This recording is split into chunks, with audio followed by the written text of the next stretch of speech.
Dipersilakan soalan yang ketiga, Tuan Tan Kah Heng. Yang berhormat Gopeng. Terima kasih kepada Timbalan Yang Dipertua. Gopeng meminta Perdana Menteri menyatakan Pelan Hala Tuju Teknologi dan Ekonomi Hydrogen Economy and Technology Roadmap HETR yang diwujudkan oleh Mesyuarat Majlis Sains Negara NSC dijangkakan menjana 12.1 bilion ringgit kepada pendapatan negara menjelang tahun 2030. Apakah kelebihan Malaysia dalam usaha menjadi penggerak utama dalam ekonomi hidrogen berbanding negara-negara seperti Jepun, Korea Selatan, China, Australia dan negara-negara ASEAN yang telah pun mula menceburi dalam sektor hidrogen? Silakan Yang Berhormat Perdana Menteri. Yang Dipertua, Pelan Hala Tuju Teknologi dan Ekonomi Hidrogen itu rancangan jangka panjang dan kita di peringkat akhir membuat kajian separuh penggal rancangan Malaysia ke-12 untuk memperkemas lagi cadangan yang memang pun dirangkul dalam rancangan Malaysia ke-12 dulu. Begitu juga dengan Pelan Hala Tuju yang telah dibentangkan dulu, sekarang kita sedang perkemaskan melihat pada perkembangan yang mendesak sekarang ini. Kepentingannya berdasarkan beberapa 5 teras strategik termasuk mempelbagaikan sumber tenaga boleh baru, negara rendah karbon dan mempercepatkan peralihan kepada ekonomi kitaran dan memperkukuh keupayaan dan kemampuan penyelidikan. Dan untuk ini komersial dan inovasi kita telah putuskan supaya dilibatkan cara lebih berkesan dengan universiti-universiti tempatan. Jadi badan-badan penyelidikan kerajaan dalam Majlis Sains yang kita adakan baru-baru ini memutuskan supaya dimanfaatkan sepenuhnya pakar-pakar tempatan di semua universiti yang ada kemahiran dan kepakaran dalam bidang itu. Unjuran penjanaan pendapatan melebihi 12 bilion ringgit melalui senario dipacu pelepasan, emissions driven scenario. Kemudian komitmen kerjasama kita ini yang telah dilakukan, ya, itu yang saya bincang tentang perancangan ini. Kedudukan kita strategik kerana lokasi bagi pasaran hidrogen antarabangsa untuk Jepun, Korea Selatan dan Singapura yang meminta permintaan yang tinggi dari negara-negara tersebut. Petronas adalah pengekspor utama amonia Asia Pasifik dan punya pengalaman. Tapi saya ucap tahniah kepada Petronas dengan Sarawak Energy dan TNB telah mula melaksanakan dan mendahului negara-negara ASEAN yang lain.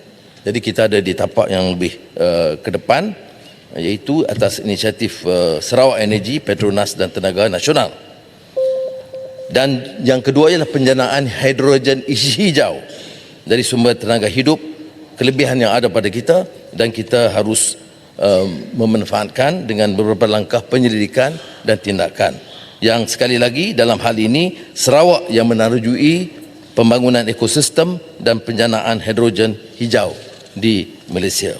Kekangan kita, masalah kita ialah tentang beberapa industri baru termasuk renewable energy dan penggunaan rare earth umpamanya yang sekarang menghadapi beberapa masalah tentang penyeludupan dan juga tindakan haram.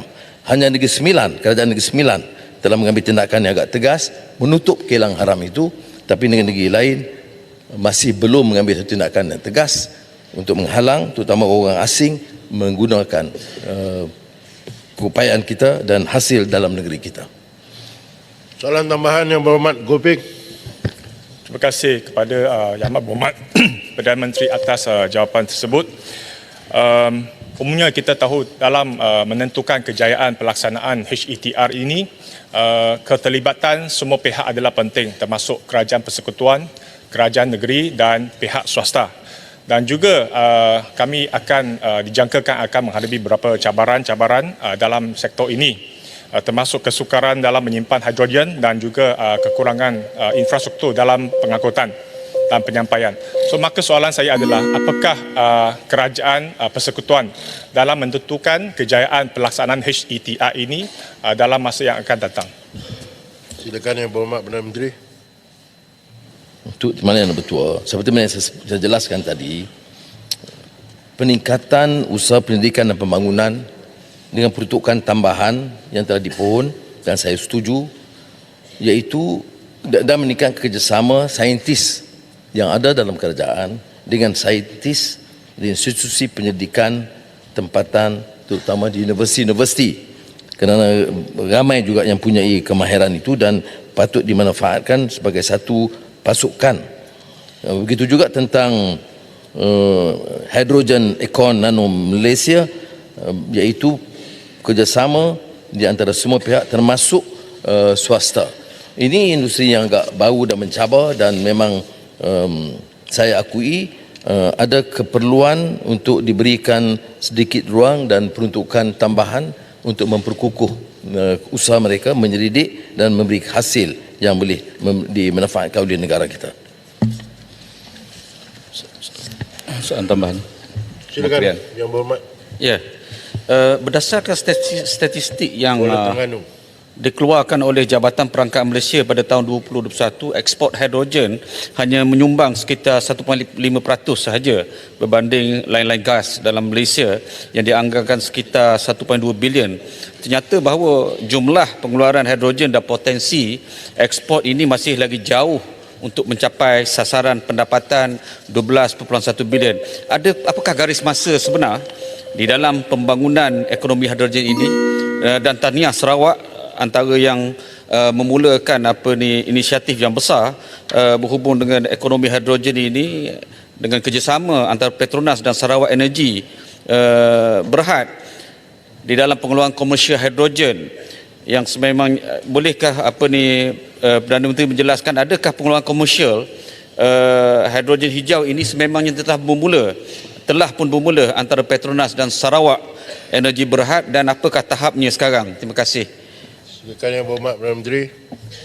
Saya Kuala Terengganu dan memang benar pengeluarannya itu memang baru dan kapasiti kita jauh lebih besar seperti yang saya sebut, unjurannya kurangnya 12 bilion. Tetapi apa yang dilakukan dalam pendidikan di Sarawak itu juga untuk kegunaan tempatan, ya, dan umpamanya pesawat. Dan baru-baru ini Premier Sarawak telah menaikkan pesawat dengan menggunakan hidrogen menggantikan minyak ini dari Kuching ke Langkawi dan balik.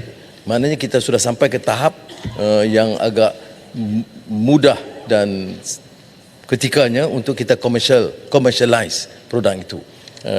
Dan saya setuju dengan kesaan Yang Berhormat bahawa hal ini harus dipercepatkan dan semua jentera harus memberi sokongan supaya keupayaan kita bukan saja untuk hasil kegunaan dalam negara tetapi untuk ekspor.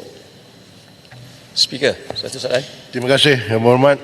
Maka minta maaf Yang Berhormat, saya dah tutup kedai untuk soalan Perdana Menteri.